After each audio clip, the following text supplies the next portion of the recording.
Welcome to Spoilers Intended, a podcast about series, novels, and films. For this episode, our main character might be a loon, ranting about a god's boon. But get him out on the dune and he might just make you swoon. That's right, we're talking Moon Knight.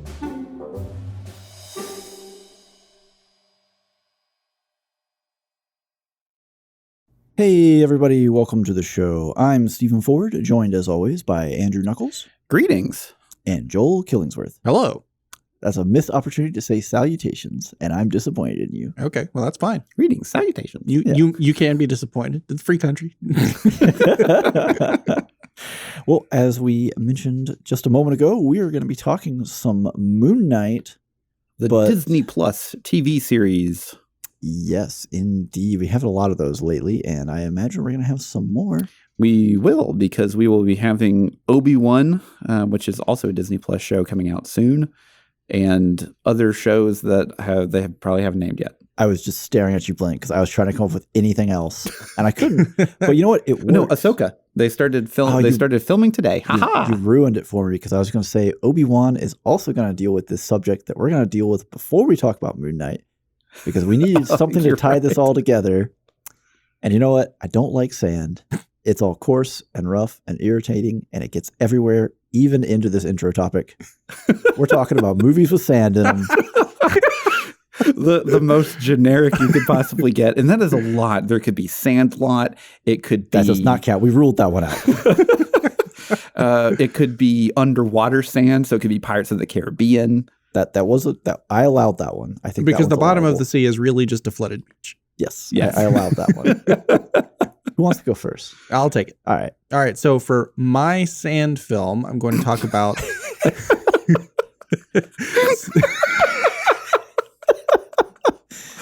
I'm going to talk about Stargate. Also Egyptian theme. We're doubly on point here. Absolutely. It's almost like we tried to figure out if there were enough movies about Egypt and realized we couldn't. Well, yeah, anyways. So this is the 1994 sci-fi film starring Kurt Russell and James Spader. And the idea in this film is that a mysterious ring made of some unknown alloy is discovered in the sands of Egypt near the pyramids and unearthed by archaeologists. And this one particular archaeologist / crackpot historian has these wild theories about the pyramids being landing pads for alien spaceships and, all of Egyptian culture being due to alien influence. Are there spaceships large enough to just land on the... Yes, actually. So if they just land on it, couldn't they just land on the ground? They have theme. They are dripping. They are dripping with theme. In play here. But anyway, so the government brings him on board because he's, nobody in the academic community gives him any credence whatsoever, but they have this thing that kind of proves some of the stuff that he's been saying that nobody else believes, right? Mm-hmm. And so they bring him on board because he's the only one barking up the right tree. And they figure out how to turn the thing on, and it creates a wormhole through space to another planet that they then send a team to go explore. And mid-90s sci-fi hijinks ensue. This was one of the movies. A lot of sand involved. And there's a lot of sand. It is a sand planet. Oh, so it's a dune? Arrakis? It's Tatooine, as far as I know. This was one of the films that popularized the P90 machine gun. It's a very or automatic. It's a very scientific or sci-fi looking weapon. It is. It's also really great when you need to shoot a movie because it doesn't stick out very far, and there are these pesky cameras that you can run into with a gun. Yep. You do a much more intimidating sweep. Actually, this film did not have the P90 in it. Oh, really? No, the P90 was in the series, starting in one of the mid-run seasons, like season 3, 4, somewhere. Oh, okay. Well, then I was completely wrong. Absolutely wrecked. Yep. Yeah, this one has MP5s. Savage. Same concept. But you get the HK slap there, so it's fine. Yeah. All right, who wants to go next? You or me, Andrew? I can go. Okay. Oh, yeah, leave me for last. Oh, no. So I am as close to on brand as we possibly could be for these sand-related films because I picked the 1999 classic action-adventure film, The Mummy. Yes. So it is 1925 in the Sahara Desert, and there is an expedition of treasure-seeking explorers that happen upon a tomb of a, pharaoh that they also happen to release an ancient 3,000-year-old priest that wreaks havoc on the surrounding areas, basically trying to become fully resurrected and essentially immortal by basically transitive property taking the soul of our main girl, Evelyn O'Connell, and putting it into his dead priestess / love, and hijinks ensue. This is probably the closest analog to Indiana Jones that isn't Indiana Jones that's ever existed. Yeah.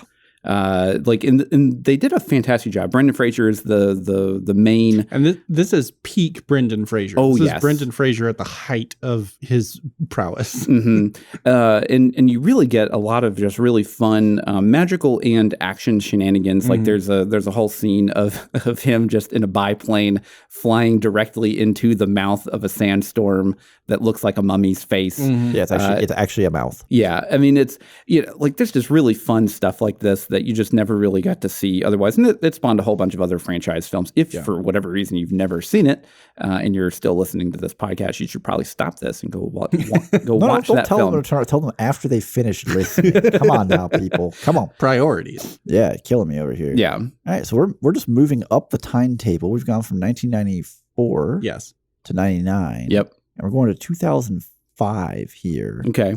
And I'm talking Sahara. A lot of sand in this one. There is a lot of sand in the Sahara. Yes. So this is based on a novel of the same name by Clive Cussler. And it has Matthew McConaughey, Steve Zahn, and Penelope Cruz as our mains. So Matthew McConaughey is a treasure hunter with his sidekick, Steve Zahn. And they end up partnering up with a WHO doctor, Penelope Cruz, to find a lost American Civil War ironclad warship in the Sahara Desert. If you want just a whole bunch of word soup, you just got it. And yeah, it's this is definitely a film where you should turn your brain off. It is entertaining. It is pretty fun. It's Matthew McConaughey being very, very emphatically Matthew McConaughey. I don't think I would say it's peak McConaughey, but it's around that time. Wolf of Wall Street's probably the closest. Oh, that's actually a good bit later. But he only got like a couple minutes in that movie. Yeah, I was thinking kind of like a how to lose a guy in 10 days. Is that the right one? I think so. That's right. That's the right name. Yeah, I feel like that's kind of peak. But anyways, he's well established as who he is. Steve Zahn's just overall funny. Mm-hmm. And they have really good on-screen chemistry. They have great chemistry. Penelope Cruz also does a really good job adding to that because she's kind of the straight man to them because they are perpetually just kind of making things work because they're, special forces. Yeah, and it's kind of got a buddy cop film feel to it because like they're both highly competent and they're just like they're kind of ad-libbing as they go. Yeah, just make it up as it goes along. Yeah. You have the maneuver, they're going to pull a Panama. And he just says that, and Zahn immediately knows, oh no, not this again. And is this Top Gun?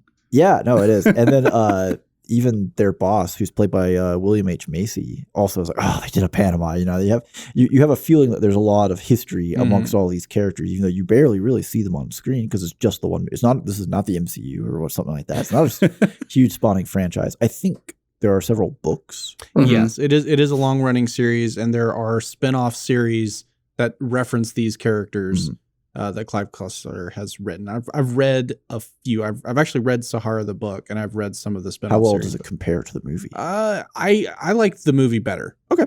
I mean, the movie is again, turn your brain off. Yeah, you don't want to think about this one too hard for several plot points, but it's fun and it's entertaining. And yeah, I leave you with that. I think I probably picked the one that's going to have been the least watched by people. So don't turn off the podcast. You can wait.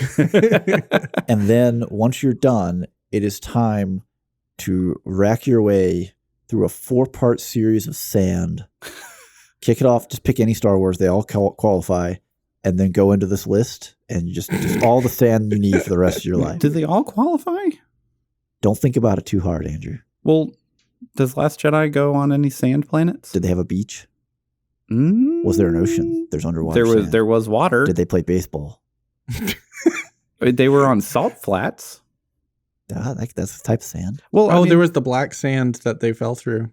No, I'm thinking Rise of Skywalker. That's Rise of Skywalker, or otherwise known as National Treasure 3. Right, yeah. Okay, moving on. Forward back to the plot. And the plot here is Moon Knight, because that is how we got off on this sand tangent, because it truly is everywhere.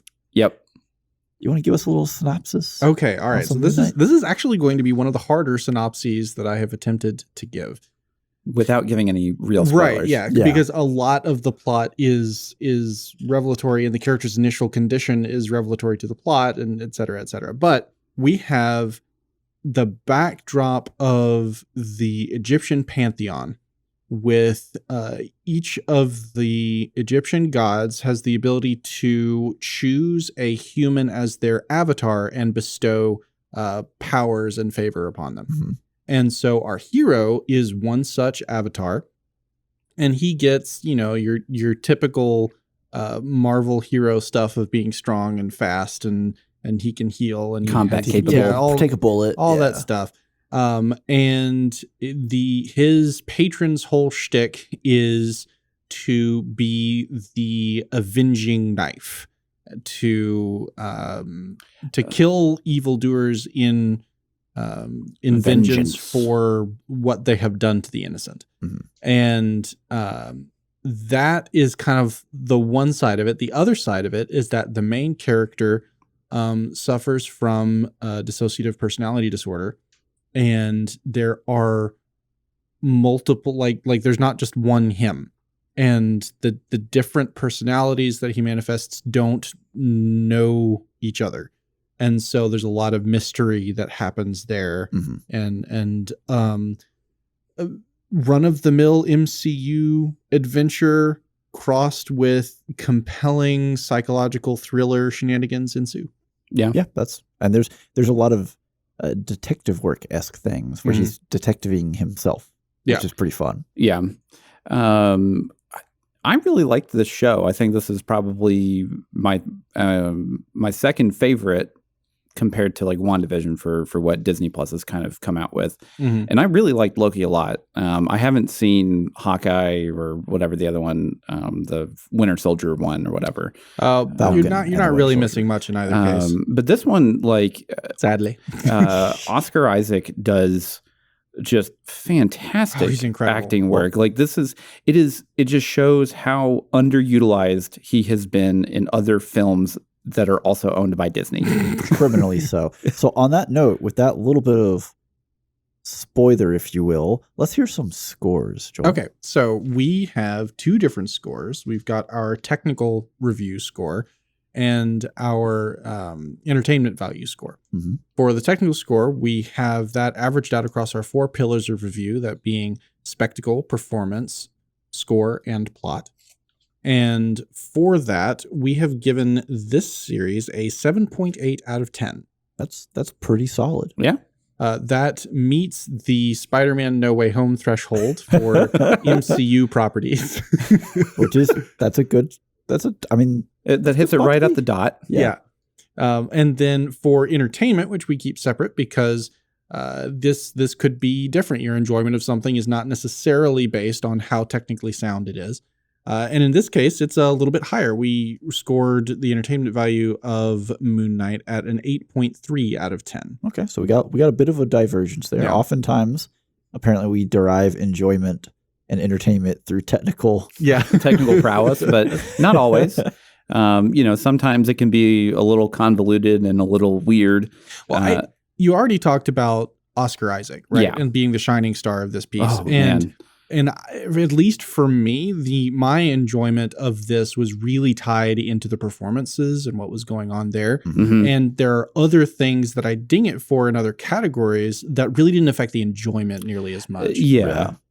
And I mean, y'all are talking about Oscar Isaac, but Ethan Hawke too, as the flip side of the coin, as our villain, is also fantastic. You know, if you're going to have two people that have to occupy this much screen time, they have to be able to really dominate, and they both are very, very capable. Yeah. They really show it off as the episodes, the show, that's what it's called, progresses. Yeah.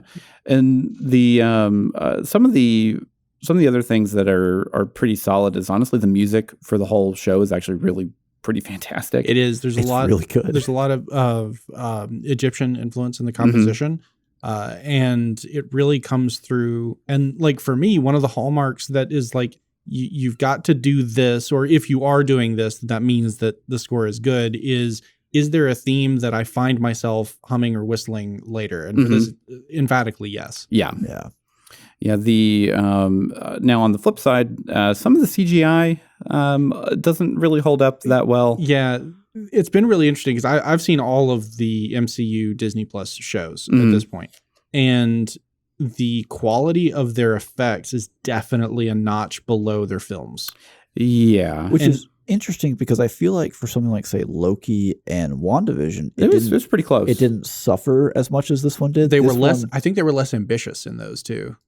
Which is a crazy thing to say of, we're going to talk about, you know, multiple universes. We weren't very ambitious with our effects. but yeah, like with this one, the general CGI was definitely a step below. It felt more plasticky and kind of with the exception of one character, but I can't say the name because that would be spoilers. That's giving it away. Yeah. You have to stick with us if you want to hear this bit. But yeah, I mean, it was overall a lot of fun. And the show's entertainment for me kind of was like, oh, first episode's really good. Second episode, it's okay. Third episode was not that great. And then it kind of like ramped way up and then kind of a little bit back down. So basically, you've got kind of the two halves of the show. You've got the adventure half, and you've got the exploring of the psychological issues and the thriller element there, right? And so the psychological thriller stuff was incredible. And a large part of that is due not only to the writing, but Oscar Isaac's performance, which was absolutely amazing. Yeah. But the adventure was kind of okay. It was fine. It was fine. Yeah. It felt maybe if they had 8 episodes, it could have been a little better fleshed out in parts. The episode 2 and episode 3 felt very rushed. Yeah, there was some serious national treasuring going on, and not in a Nick Cage's fun way. It felt a lot of the things that kind of happened that led up to the second half of the show didn't really feel earned at all. Yeah, no.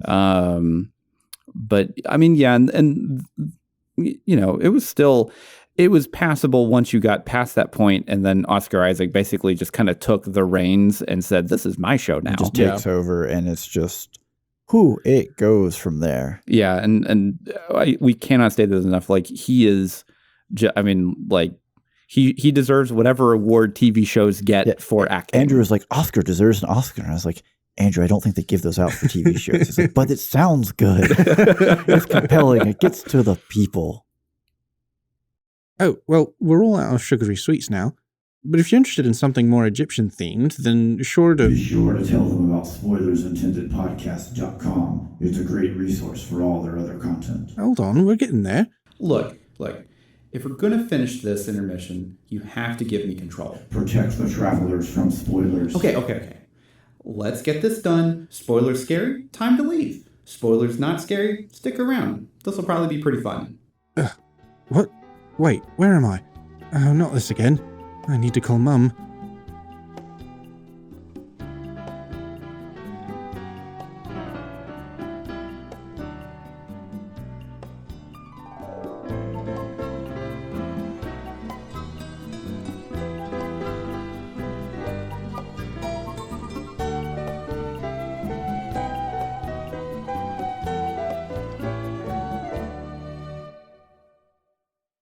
Alrighty then, everyone. Welcome back. Hope you enjoyed that quick little brief break. If you didn't get the message, just like the sand, the spoilers are everywhere. And if you find them coarse, rough, and irritating, you need to be moseying on now, because that's all we got from here on out. Yep. So let's kick it off. Let's talk some spectacle. This is a Marvel production. We expect high-level CGI. Did we get it? No, we Nope. did not. Nope. I think we all pretty well agree that's a no. I'll kick it off. Sure. I'll give it an 8. Oh, that's This was nicer than I was expecting. This was so hard because the CGI is not up to Marvel standards. The suit looks really bad. The suit, the cape, that first moment with the cape. This is a big reveal, and the cape looks terrible. However, this is a tough one for me, right? Because the cinematography is so good for the psychological bits. Yeah. We get so many. I mean, from the cold open on, we get so many different camera angles. There has been a trend, not naming names, in streaming TV shows of the camera hovers about mid-chest to face height, and it just sits there and it does nothing. And this is not one of those shows. Yeah. The camera does a lot. A lot of weird and fun, interesting things. And it moves in different ways, and you get really, really tight shots and just all this stuff going on. And I really went to war with myself over, well, what do I credit it for? What do I punish it for? And was the CGI hit or miss in some points? Yes. But was it the main meat of what was happening? No. Was the cinematography good? Yes. It was everywhere. So I had to lean heavy here. That's fair. Yeah. All right, who wants it next? I'll take it. Go for it, Joel. I give it a 6. Okay. We've already talked about the effects not being up to where you'd like to see them. To throw it a bone, I thought that the design, which again, this is taken heavily from the source material, but the design and utilization of the suit whenever Mark or Steven is the one in charge, Driving. right? Like there's that immediate shift of, oh, the suit looks different. And so we can see who's controlling in control at that point in time. With that what did you visual give cue. the score for it? Sorry, I was looking at something. I gave it a 6. Oh, okay. Yeah. And that's a great way to get around the issue of all your actors in Marvel have to wear helmets and masks Yeah. and stuff, because now you know who it is, and they can emote just based on what they're wearing. Yeah. But the fights themselves, all like, I don't know, Pretty poorly they choreographed. felt really cramped. Mhm. And like there wasn't really anything interesting done. It was just I would really rather have a couple of swings and then maybe some clever sound editing, and then the hero just kind of runs into the next scene, right? Like we didn't need to spend time on it if you weren't going to do something visually interesting. So the one thing that I noticed with a lot of the fight scenes is you never were really visually or even expositionally explained kind of like what he could do. Yeah. Beyond just he's a superhuman that throws little moons.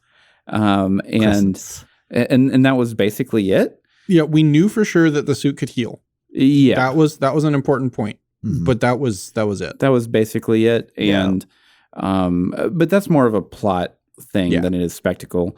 Because I mean, like the fights were not really well choreographed.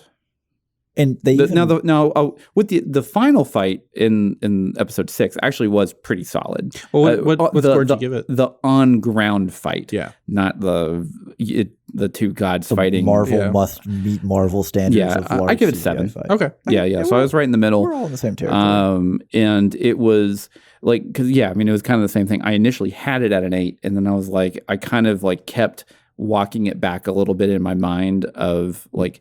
You see my notes? I scratched out a 7. Yeah, I was like, right. I was so hard. Because it was really tough because everything in episode 1 and episode 4 and 5, or the end of episode 4 and then all of episode 5 is just phenomenal for cinematography and how they set up their shots, and it was just so interesting. Mm-hmm.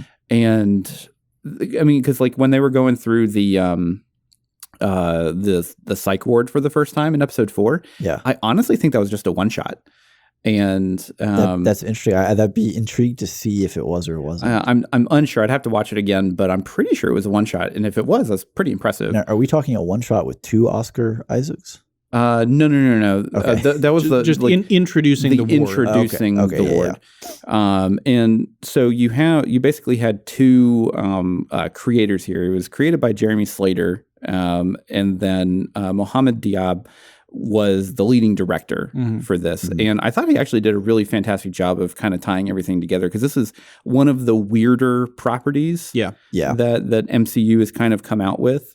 And I think I like it when the MCU gets weird, because it lets them do weird things. That you can do more fun things. You're not locked as locked into the formula, because also it's not a, Captain America must be this, right? Yeah.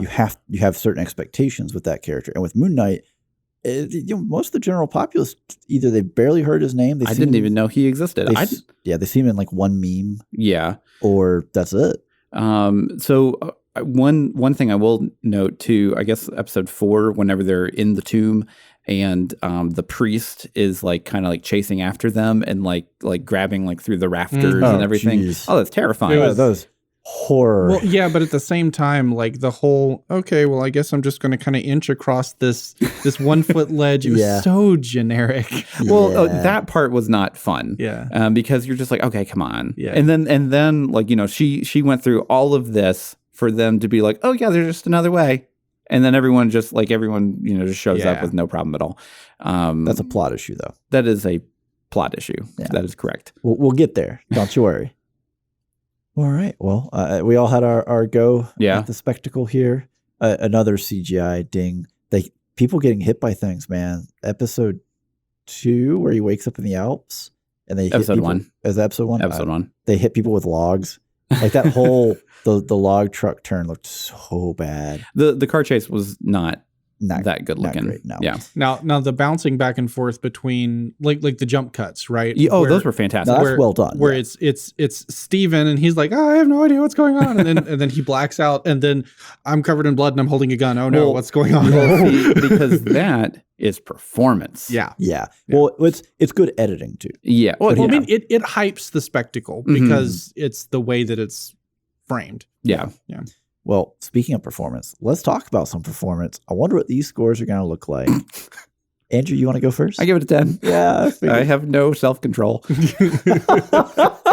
This is not a self-control issue. This is a recognizing quality issue. Yeah, I mean, and you have done so. So, like, up until like episode 4 and 5, like I was still pretty on board with just like I was like, oh, he's doing a really good job.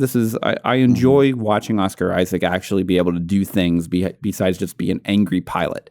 And and like so up until that point, I was like, okay, this is just really fun. And then episode 5 happened, and I was like, this is like almost like a career-defining performance. I mean, he's just flexing the whole time. He is playing a intense emotional scene opposite himself. He's playing it twice with nobody there.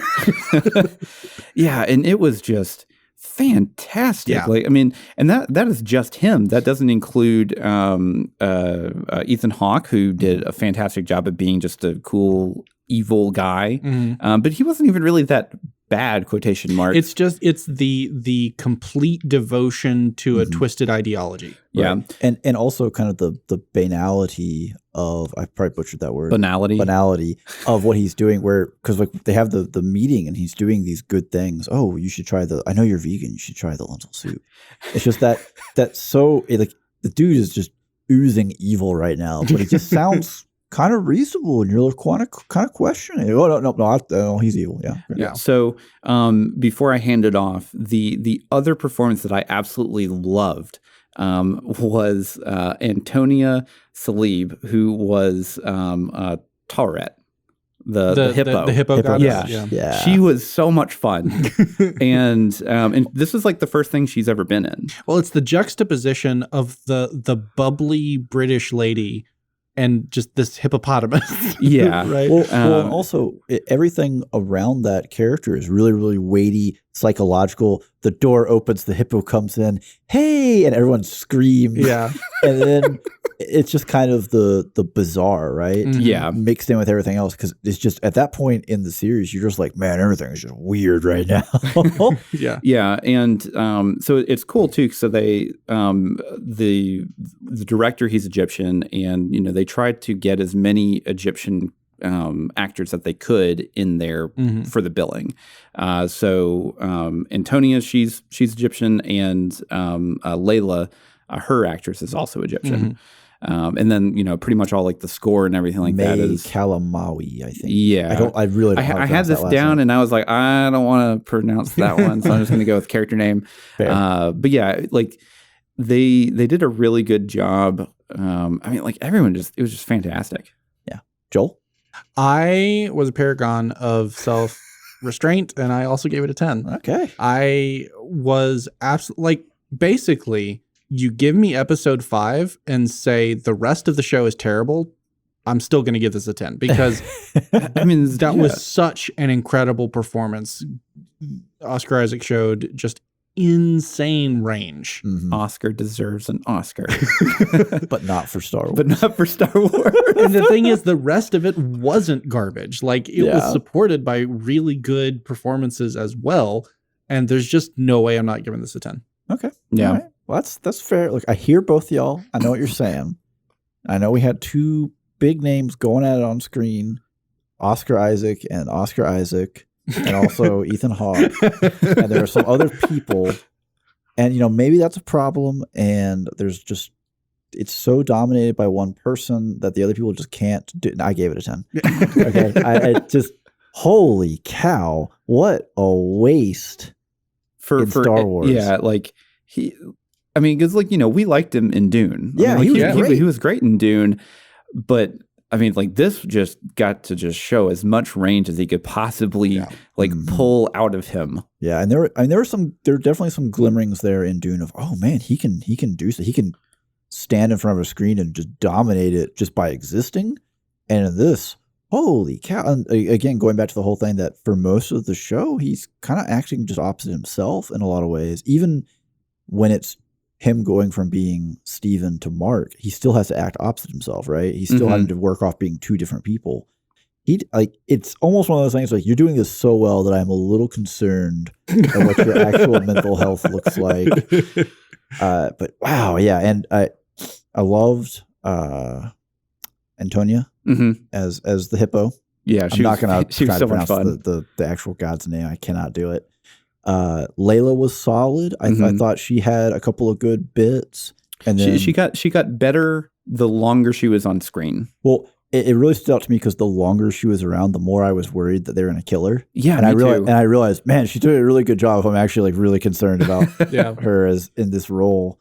And then Ethan Hawke just drove it over the top. Right? Yeah, this is the kind of villain that I want to see, where there's no real reasoning with them. They're very set in what they want to do, and they are just completely perfectly at ease with just being a horrible person. Yeah. And really what finally sold it to me, which is, it was kind of the missing piece of his character that you just don't get until it's revealed, is when he succeeds and he frees the goddess that he's been looking for, and she informs him that he does not meet her standards. And he was like, well, I was really hoping that this wouldn't be the case, but I understand and I accept. Like, he does not waver from his ideology not at all. And that moment really, and it wasn't just like the writing of that moment, which was good, but it was also Ethan Hawke's like presentation of that, because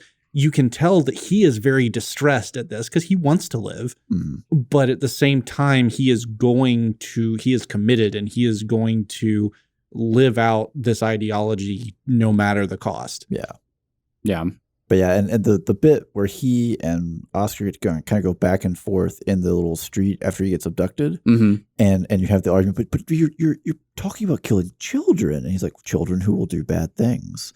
And she was like, holy crap, this dude he is all here, and it's not at all right. Yeah. So, moving forward to the score. of the score. Let's see. Andrew went first. Joel, you want to go first? Sure. I gave Score an 8. I was very pleased with the Egyptian influence on the composition. Mm-hmm. It made it all feel unique and different from the other offerings of the MCU. Mm-hmm. I also mentioned pre-spoiler wall that I have come away from just about every episode humming the main theme. Yeah, the main theme's really good. Did you watch the intros and outros, though? I Sin. didn't watch the outros. Scales won't balance. I watched the outro on the final episode because there's a post. Yeah, you have to. Uh-huh. And the intros were short enough that I didn't skip them. Well, I mean, there isn't really an intro. It's just a previously on. Yeah. Yeah. Which you don't need. Or at least I didn't need because I was just binge watching it. Yeah. So there you go. Yeah. That all you got for Score? That's all you're getting. Oh, well, alrighty then. I'll pick it up from here. I'll let Andrew take the last. I liked the full range of music we got. Yeah. We got kind of your classical like orchestral MCU score. Yeah. We also got some nice pop music, right? Mhm. When he's in London and whatnot. And then the Middle Eastern, Egyptian kind of Bedouin-esque vibes just sell the setting. Like when you give me, the moon over the dunes and you hit with that wavering sound. What'd you score it? Perfect. Oh, yeah, that's right. I gave it a 9. Oh, okay. I'm gushing here. It should be obvious. The hip hop, the Egyptian hip hop was fantastic. I think it was episode 2, I believe. Oh man, it was really cool. Yeah, what'd you give it? I gave it an 8. Okay. Mostly for all the same points. I mean, I thought it was really strong. The main theme was really good, and definitely something that I would recognize as Moon Knight. Which is pretty rare for most MCU anything. Yeah. I loved all the little vignettes that we get of honestly music that I would never seek out on my own.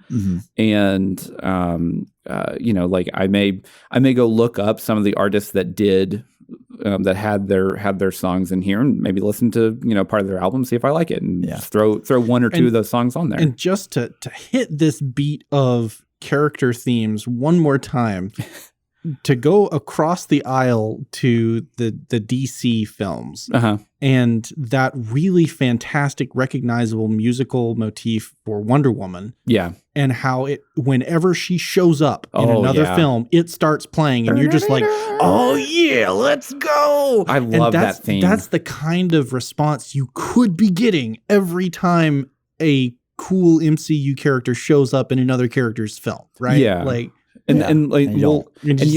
just never get it. The only time you get that is the motif for basically the Avengers and Endgame. Yeah. Whenever he gets the Captain gets the hammer, and then he gets the little call in his thing, and then you finally get the true Avengers theme, and that is the only time it happens. Like, come on, guys. Yeah, it's rough. Yeah, because the Wonder Woman theme, it's so good. I love it. Yeah, and you know what it means whenever it starts playing. And yeah. Even if she's not on screen. Yeah, she doesn't have to be on screen. You start playing music. Oh, I know it's coming down the hall. Yeah, y'all gonna regret here in a moment.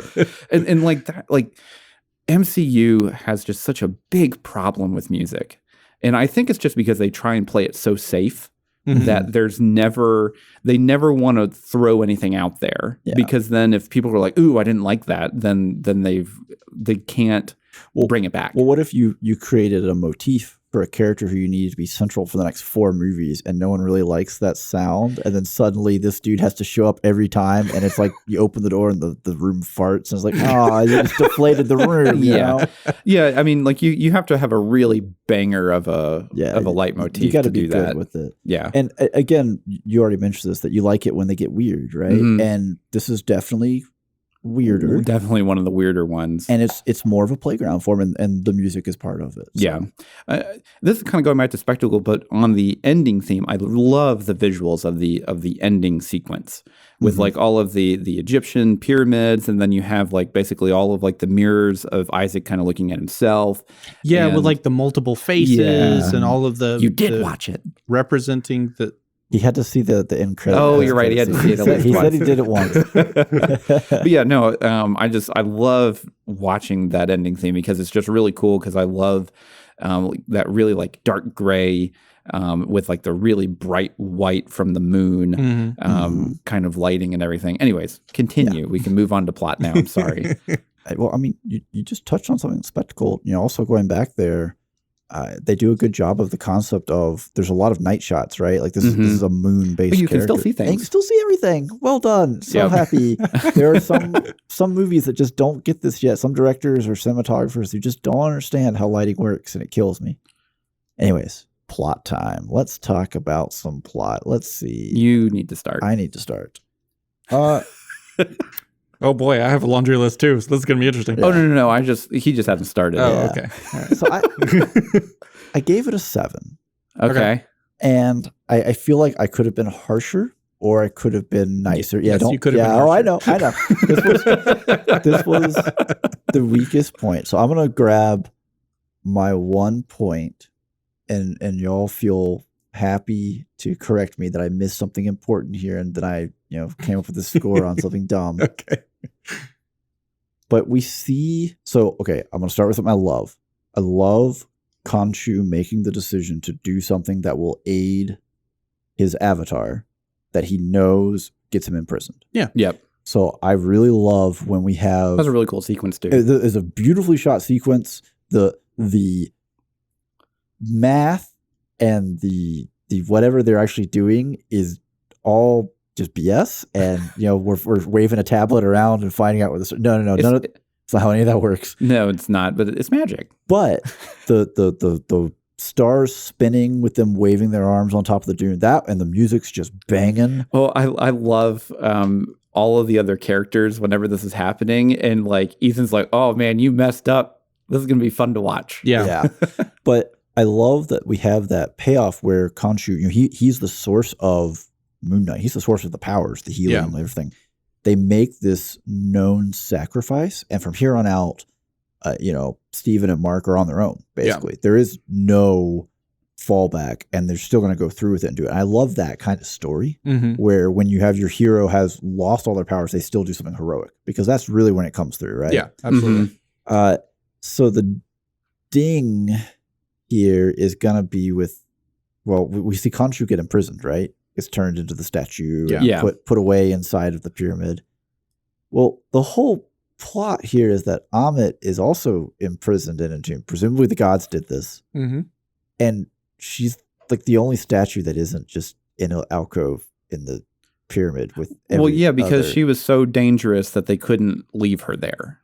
Is that the whole... that was the whole plot. So the way that I don't think it was ever actually stated, but the way that the plot actually unfolded indicates that the only place that can be undone is in that same chamber. Right. And so they removed her to make farther it that away. much harder. Yeah. And they also did it in such a way that they didn't know where it was done. Right. Yeah. It was hidden from everyone. So that no one of them could go behind the other's back. Exactly. Fine-ish. I still feels not great, and then also our national treasure MacGuffin method of getting there is pretty unrewarding. The way of getting to that point of like, all right, well, there was this one dude that knew it, but he's dead. So then they had it transcribed on a thing. Yeah. So then you could do that. But then you need to look at what the stars looked like, and then it wasn't like we said, the adventure part is kind of... I have a limited amount of disbelief dollars, and we spent them all really fast. Yeah. We spent them basically all in episode 2. It was pretty, but it was really fast. And yeah. So who else wants to crack? I give it a 6. Okay. Mostly, I mean, the plot at the end... did they explain why Khonshu could get so big? Because I could understand why Amit could get really big. Okay, good. He got big because he needed to. Yeah, because like I was like, I understand like she's consuming souls Right. and all this other kind of stuff, and okay, she gets big because that's how it works. But then like, and I was and like cut scene into them doing some things, and then cut back to scene and it's like, oh, Khonshu's big now. Okay, how did you do that? Yeah. And there was never any explanation, and then it's just like, cool, we just get a kaiju fight over the pyramids, which in concept is actually pretty cool. Watching two Egyptian gods like go at it, Oh yeah. like essentially over their dead bodies. The storyboarding of this is phenomenal. We're just hit lines off the table. there was just no and let's do it. explanation. There's just no justification. Yeah. I do love that they did kind of get around some of the some minor like possible plot holes just by basically having an unreliable narrator in the sense that like he could just black out and then stuff happens and you're just like, well, you get to figure that one out later. Yeah. Because we know for a fact that, the reveal at the end with Jake Lockley, right? We know for a fact that he's been an active part of the story all the way through. Yeah. And the two characters, Steven and Mark, that we've been following just don't know about him. Yeah. And because like in episode, was it episode 1 or 2 where I think it's episode 2 where he's actually dealing with the cult for the first time, and they're like, give us back the scarab, and he's like, I don't know what's going on, because that was the brutality of those attacks is not Mark's MO. So like even at that point that was Jake. Well, episode 1 you get the Jake thing because the other lady who works at the museum is like, oh yeah, we're going out right at 7. Well, Steven didn't ask her out. Mark's married. Yeah. The personality that would go for this is Jake. I didn't even catch that. Yeah. And see, at first I assumed, oh, we're gonna play this was Mark. And then it's like, oh no, we're all talking about marriage. Like, that's Jake. It has to be Jake. Yeah. That's just his MO. Yeah, I didn't even catch that. Yeah, because Mark is intentionally trying to he's trying to get away from his wife in order to just have no entanglements. Yeah. Because he feels like he's too dangerous. Yeah. Which, I mean, he is. Yeah. It's fair. So the one thing that I did like, so normally I don't enjoy whenever they introduce like new heroes, like into the, like not the main character, but like, oh, another hero, the sidekick that's in the show. Right. I normally don't like that. And they get the thing that you like that you knew. Yeah. I actually really liked Layla being a superhero at the end. I was like, I thought it worked. This worked really is like well. pretty cool. Well, also the move up to of I can't pronounce the hippo god's name. Tawaret. Tawaret.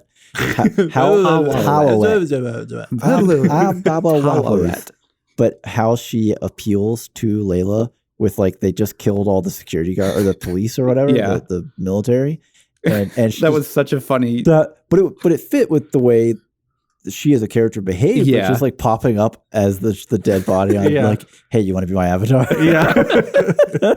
and the scene too where the actress is having the conversation with her as she's sort of like half possessing her at the time, being like, okay, we're right at the edge, we could do this, you just have to sign off on it. I love that. Sold out for that. That's probably the best part of her performance. Yeah, well, like I said, the longer she has screen time, the better she gets.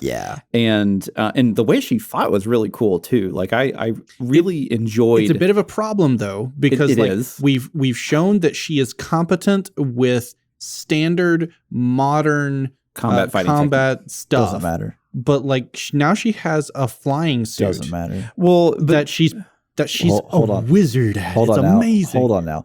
Steven in his suit pulls out the batons. He's like, oh, look at these things. These are cute. And then he gets his butt wiped by the jackal.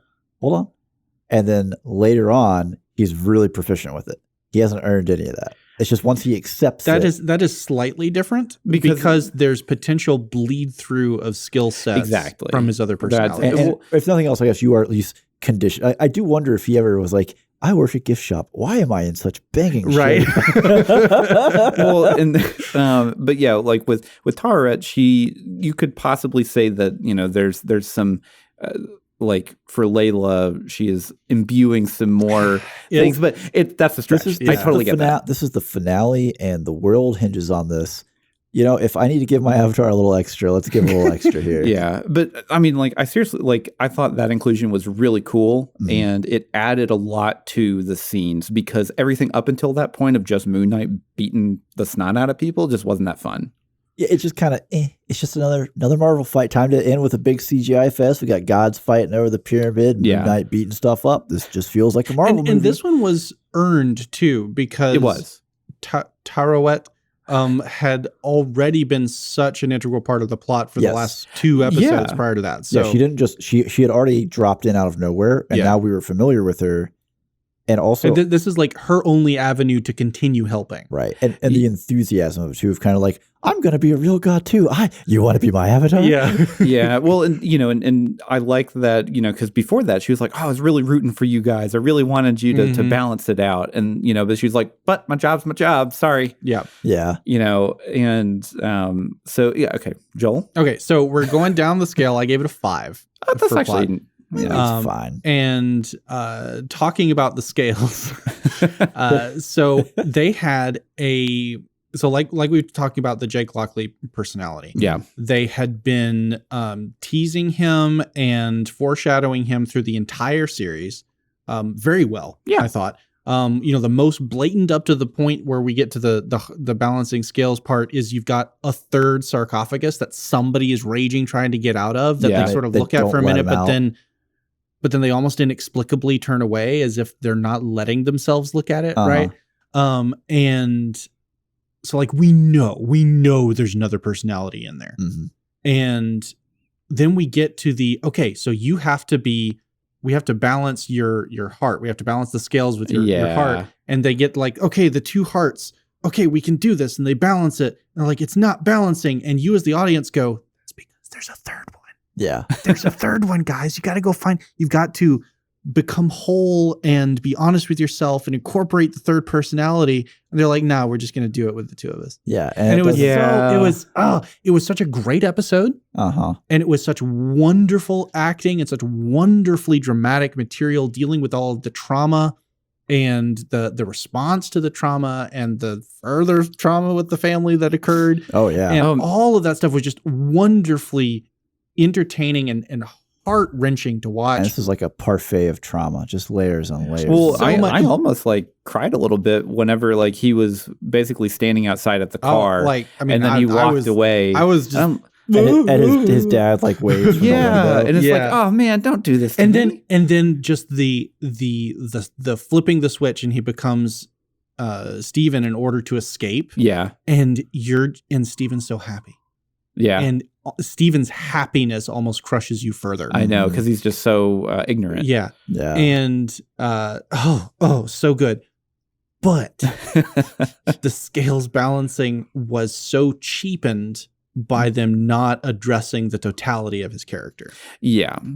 Well, we also get the whole we solved this with the power of friendship. Like Andrew called this like the ultimate anime moment. Yeah. Okay. So one of the other things that whenever I was watching these episodes, or 4 and 5 mainly, I was like, I know why, 1, I like this, and 2, I could see why other people don't like this. It is an anime. Yeah, like almost like anime. 1000% exactly what you expect out of basically like a penultimate arc episode of where like you have the main character who has essentially quotation marks been killed, and now he has to basically confront himself or his duality or whatever, and he has to go through this whole trial and tribulation inside of his mind to be able to basically resurrect himself and fight the final bad guy.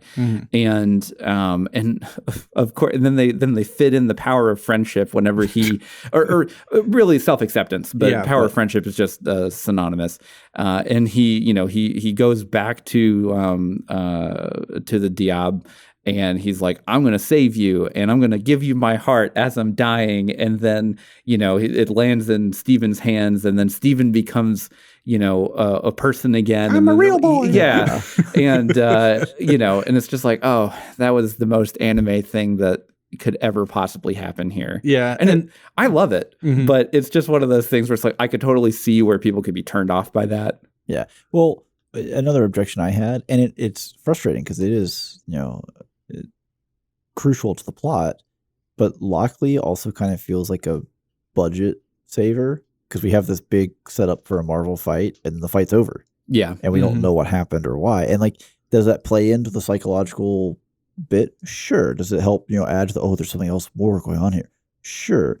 But yeah, it really felt like they're just like, oh man, we could save a lot of budget here if Lockley does this off screen. Well, the thing is too, like you could have had all of that and then culminating in the, well, we have to be whole. All of me has to be here for us to do this, which requires further facing of trauma, which is just great. Yep. And good storytelling. I want to hate myself. Then at the end, you've got the sidekick character now who also has her own avatar powers, who now gets to be the reliable narrator whenever they black out. Whenever Lockley comes out. Yeah. And can be the audience stand-in of witnessing the brutality of this other personality and just getting a lot of the shock of that.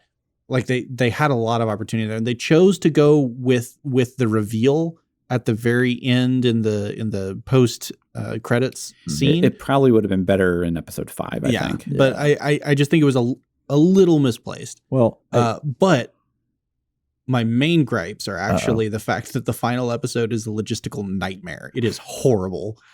Like the continuity is just terrible in this thing. I totally agree. The traveling distance of wherever they were to wherever they are going to wherever they end up at is just bonkers. Because Layla's in the temple, right, where Mark gets killed after they left, and then like she somehow infiltrates their group, Harrow's group, when Harrow knew she was in the temple, had spoken to her face to face across the chasm, and hears her doing it. He's like, because he like looks around like that was a noise, and he's like, it must have been the wind, and then goes back to whatever he was doing, and she has no problem traveling with them in their caravan of 3 or 4 trucks. And there's not that many of them. They all know each other at this point. And then oh man, it was just so bad. And then she continues to be incognito with them all the way into the pyramid. Yep. Witnesses him slaughtering the other avatars. And then somehow from the same room that all of the bad guys are still in, drags away the one surviving avatar who is apparently mortally wounded. That was after they left. And well, they didn't move. They didn't move into a different room. No, they went out to the outside. No, they went out to the outside. Yeah. No, for her to drag him away. Yeah, because that actually happens kind of late on in the so basically they're all like, oh, we're gonna go purge all the souls of Cairo, and they all leave. And then she's like, oh, I gotta try and figure out a way to fix this. Okay, all right. I'll take that one back. Yeah. But anyway, and then like, so this one guy, which Harrow was very specifically like, okay, well, I'm just going to kill everybody now. But this one guy was alive somehow. Long enough to tell her how to fix it. Long enough for him to give her exactly the piece of information she needs, and then he immediately dies. He's like, all you have to do is just bring her back to the temple. And then somehow, without conferring with their avatars, both Mark and Layla know how to enact this spell to do the thing that the dying avatar said. Yeah. There's a problem with that, yes. And then, like, in the whole fight, in order to have the situation where Lockley has to come out and do the thing to save them, which is kind of what happens whenever Lockley comes out most of the time, whenever it's noticeable at least, he's just like, fine. And then he kills everyone, and then he's like, take it back. Right? Like, that's kind of the vibe. And that is also another anime thing that is unfortunately not a good trope that I enjoy.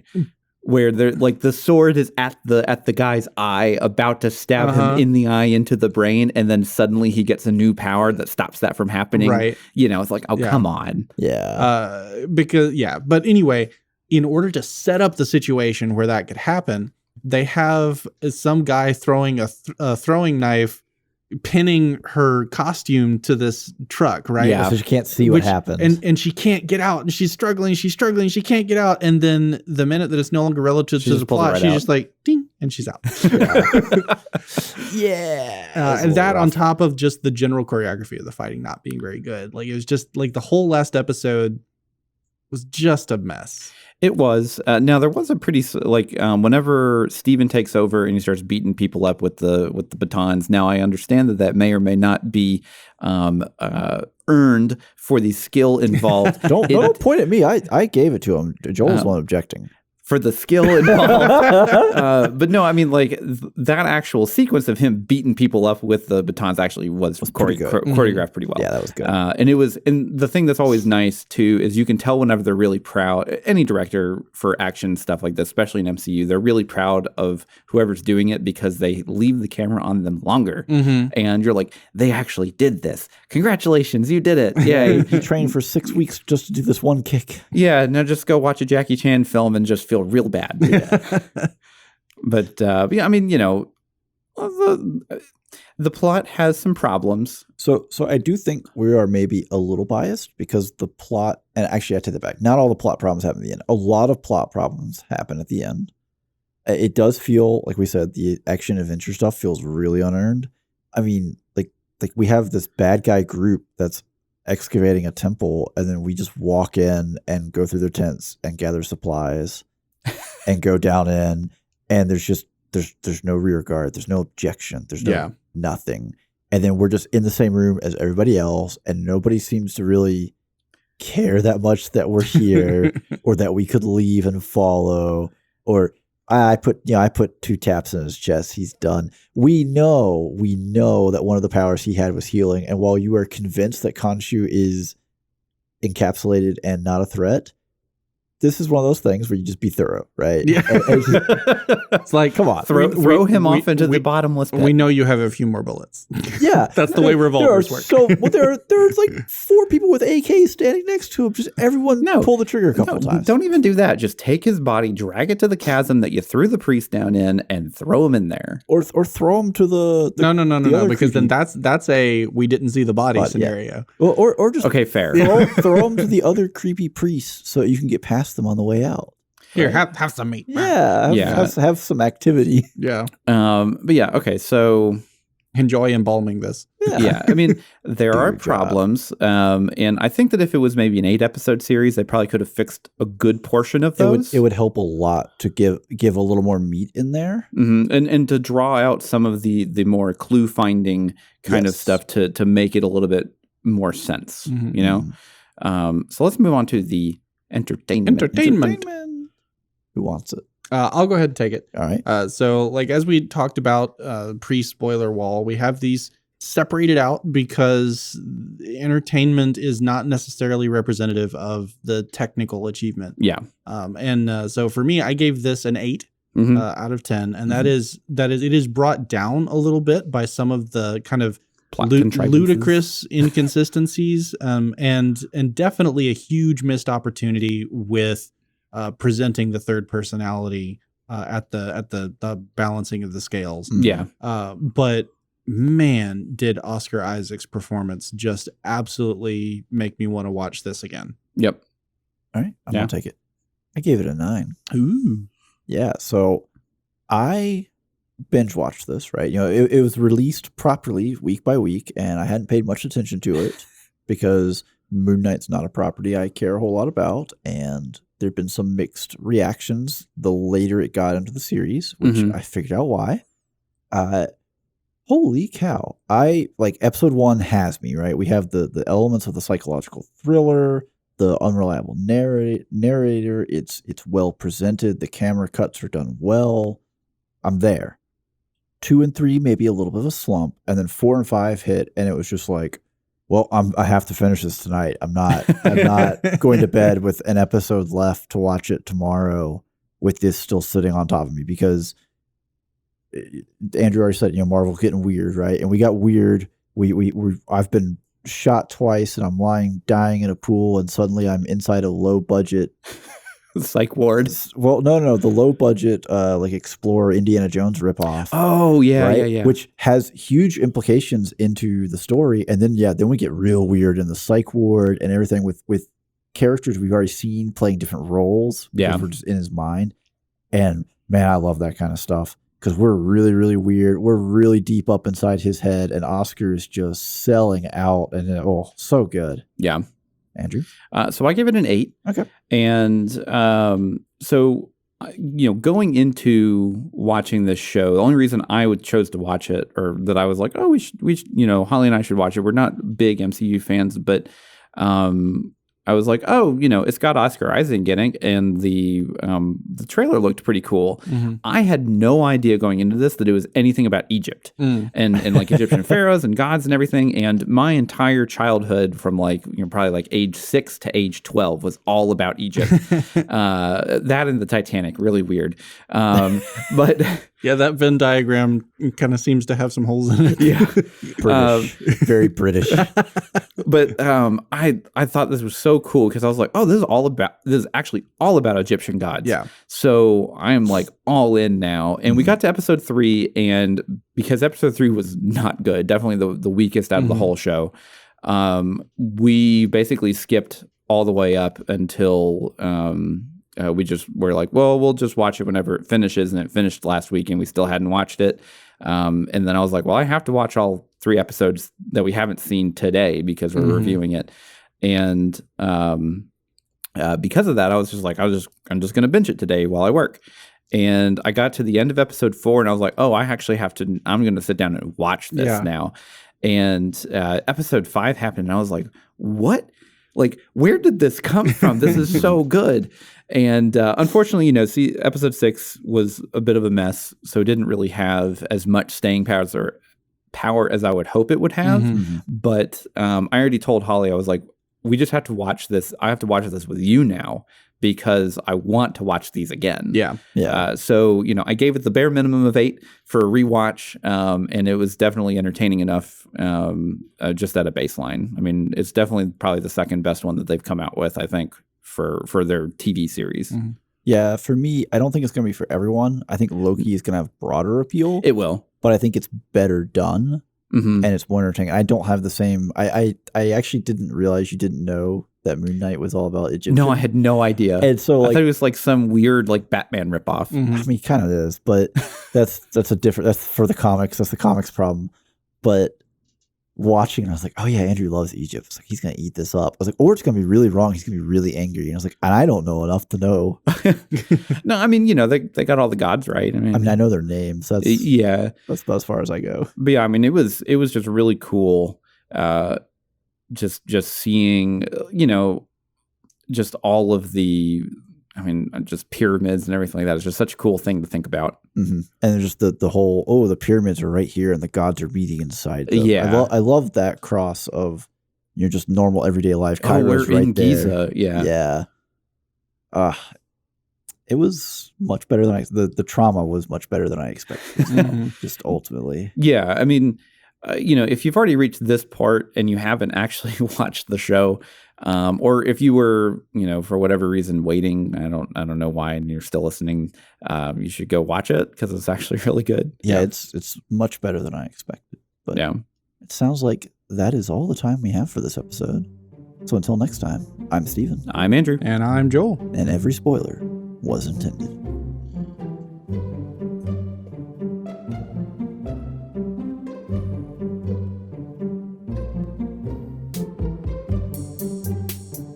Thank you for tuning in.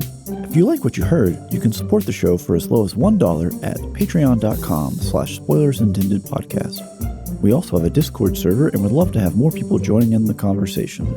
Links are in the description below. Thank you.